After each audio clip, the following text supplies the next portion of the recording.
Hey guys, where are we? Mammoth Dig Site. Are we excited to be here? I know. We forgot the bread for our sandwiches.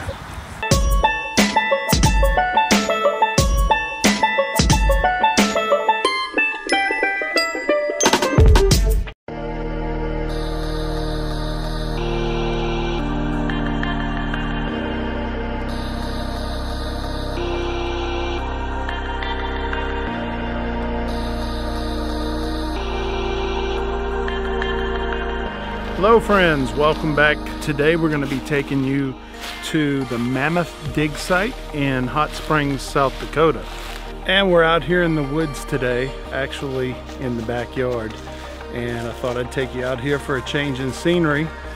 The weather has finally turned a little bit, so maybe gone are the days of the gray, rainy winter. Seems like it's been so long. We haven't used our camper, I don't think, since maybe September. So it's been 4 or 5 months. That's the longest we've gone without using the camper since we've gotten it. And today I have Dharma with us. Dharma is our she is our 10-year-old German Shepherd, and she enjoys being outside.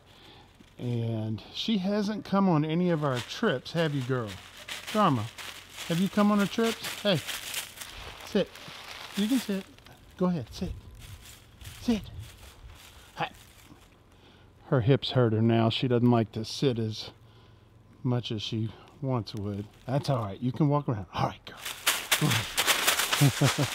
So, she hasn't come on any of our trips in the past, and this year we're doing a trip where we're going to be heading up, well, I can't tell you. That's going to be a surprise, but we'll be in weather that'll suit traveling with a dog a little bit better this year.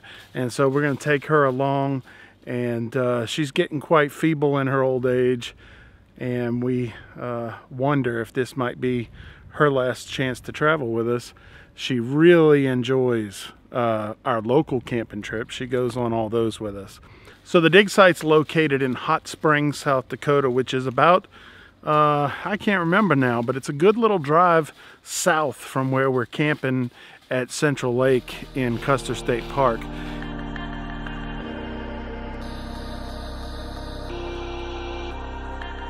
As far as parking with your RV, the dig site has 2 areas for their parking lot.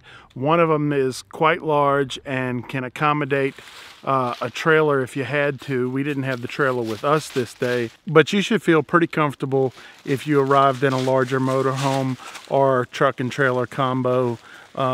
Maybe the largest of 5th wheel combinations, or if you have a towable with you, you might want to check into things before you show up. But I think for anything of a reasonable size, I wouldn't even think twice. You'll have the space you need. I think I commented on this in the Yellowstone video that we pack picnics. It does a couple of things. One is it saves money, and that's what people make fun of me for.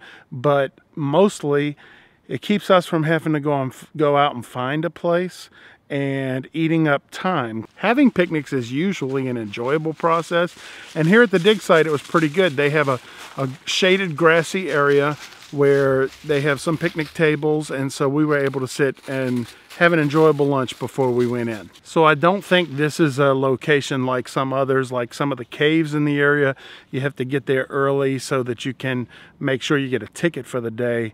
The dig site, I suppose it could fill up because they take you in groups, but it didn't appear that you'd ever risk not being able to be a part of a group. I don't think we didn't have to wait at all, I don't think. But worst case, you might have to wait for a group or two to go through.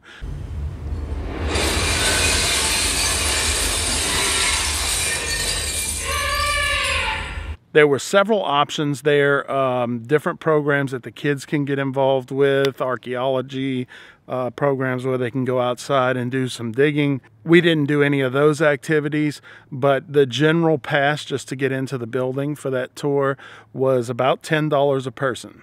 Now for your $10, you get to tour through the site itself. It starts off with a video that kind of tells you some of the background and history about the location, which is quite interesting. The location was discovered by a developer who was actually on site starting to push dirt with bulldozers, and he came across some bones of mammoths. And as they discovered more and more, they had called in some local universities to see if they had any interest.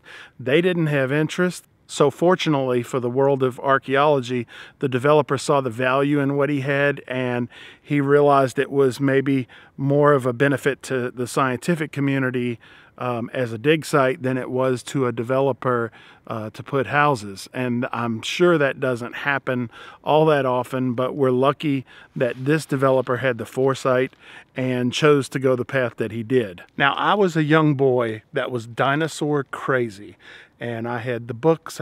Most of my toys were dinosaur related, and I really got into it as a kid.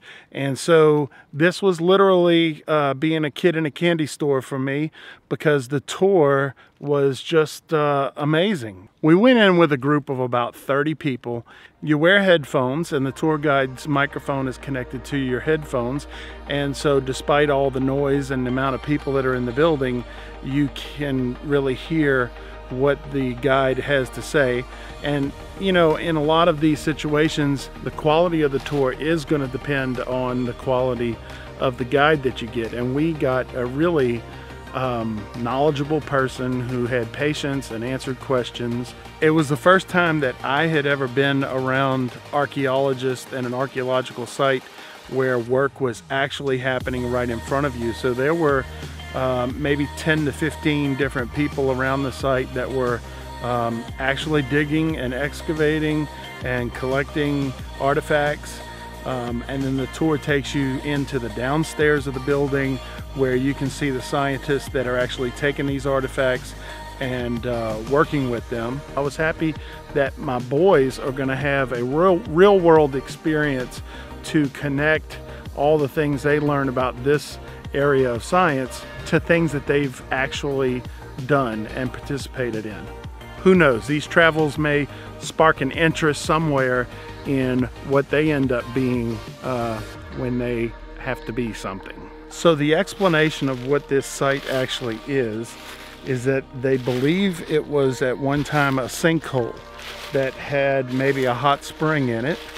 And of course, in the wintertime in the South Dakota area, this sinkhole would have attracted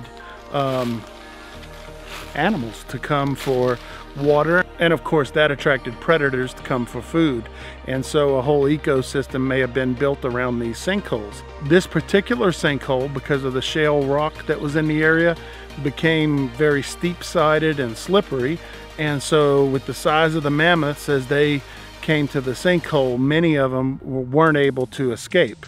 They're estimating that they've only excavated a small part of this sinkhole, and they're already up in the maybe 60 different mammoths or so.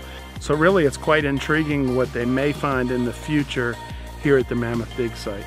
So that about wraps up our stay here in the Black Hills, and we'll be leaving Custer State Park in the morning, headed on eastbound.